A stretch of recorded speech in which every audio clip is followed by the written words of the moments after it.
مرحبا بكم يا محبي التاريخ. في حلقة اليوم سنتعرف على أصول العلم والنشيد الوطني الأمريكي. العلم الأمريكي الذي يعرف باسم النجوم والمشارب هو رمز عميق للوحدة والاستقلال. تم اعتماده لأول مرة في 14 يونيو 1727.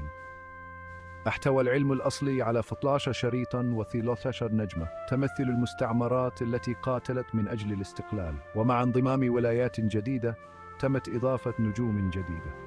واليوم يتباهى العلم ب50 نجمة تمثل 50 ولاية، مع الحفاظ على الخطوط 13 الأصلية لتكريم المستعمرات الأولى. أما عن الألوان فالأحمر يرمز إلى الشجاعة، والأبيض إلى النقاء، والأزرق إلى اليقظة والعدالة. والآن لنتحدث عن النشيد الوطني الراية المرصعة بالنجوم. كتبه فرانسيس سكوت كي في 12 سبتمبر 1814 خلال حرب عام 1812. استوحى كي كلمات النشيد من رؤية العلم الأمريكي لا يزال يرفرف بعد ليلة من القصف البريطاني على حصن ماكنزي.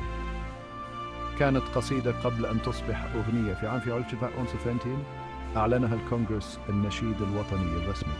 يتحدث النشيد عن الصمود والفخر الوطني، حيث يجسد روح أمة شابة تقف بقوة ضد أعدائها. هذه هي القصة وراء الرموز التي تحدد أمريكا.